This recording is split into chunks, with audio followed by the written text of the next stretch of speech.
दीनबन्धो मंगलकर्ता हम दासों। राम राम दोस्तों, मैं संतोष कुमार सिंह आपको सुना रहा हूँ बाबा के महासमाधि के बाद भक्तों के अनुभवों की श्रृंखला। भक्तों के अनुभव की श्रृंखला में आज जो आप अनुभव सुनेंगे वह अनुभव श्री अनुपम शुक्ला जो रुड़की से हैं उन्होंने हमारे साथ साझा किया है।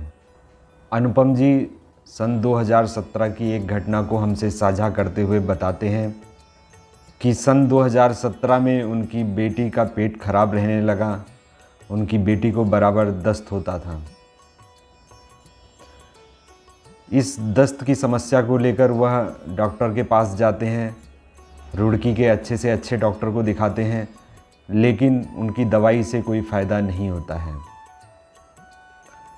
अंततः वह हार कर अपनी बिटिया को देहरादून के मैक्स हॉस्पिटल में दिखाते हैं। एक हफ्ते तक देहरादून के हॉस्पिटल में इलाज चलने के बाद वहाँ के डॉक्टर उनकी बच्ची को दिल्ली के एक बड़े हॉस्पिटल के लिए रेफ़र कर देते हैं। दिल्ली का वह हॉस्पिटल ऐसा हॉस्पिटल होता है जहाँ पेट की समस्या से संबंधित एशिया के जाने माने डॉक्टर होते हैं।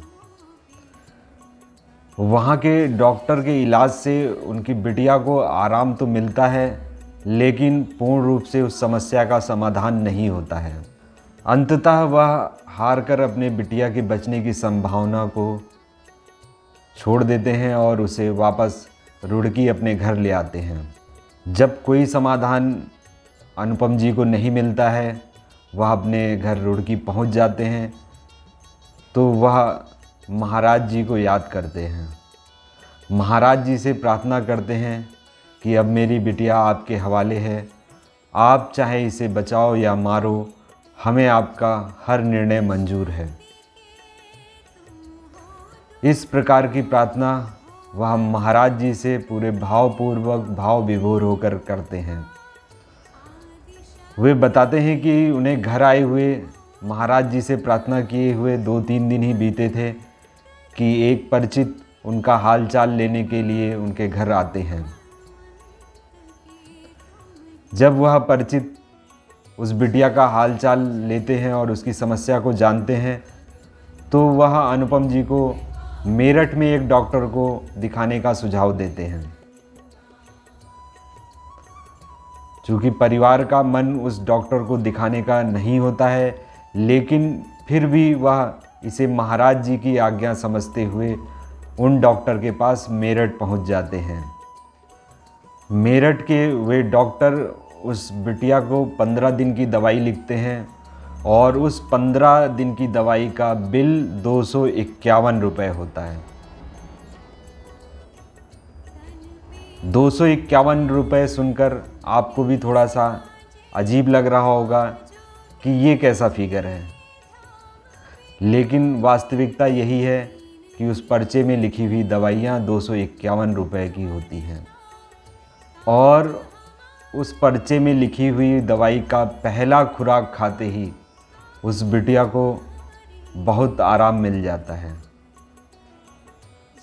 15 दिन की दवाई खाते खाते वह लगभग ठीक हो जाती है।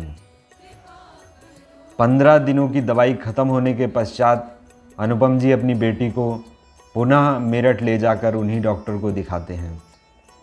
इस बार भी जो डॉक्टर ने दवाई लिखी उसका बिल 251 रुपये ही आता है। ये दवाइयाँ भी 15 दिन के लिए लिखी गई थी। 30 दिनों के पश्चात दवाई का कोर्स पूरा होते ही वह बिटिया पूर्ण रूप से स्वस्थ हो जाती है। जिस बीमारी को एशिया के जाने माने डॉक्टर नहीं ठीक कर पाए, वह बीमारी महाराज जी की कृपा से केवल और केवल 502 रुपये में ठीक हो जाती है।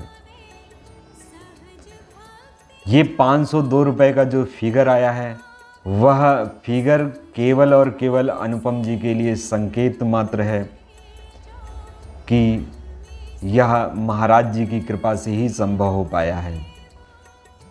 अनुपम जी बताते हैं कि जब से उन्होंने महाराज जी को अपना आराध्य बनाया है, तब से वह जब भी किसी समस्या में होते हैं वह महाराज जी से उसी प्रकार कहते हैं जैसे टेलीफोन के एक तरफ अनुपम जी हो और दूसरी तरफ महाराज जी।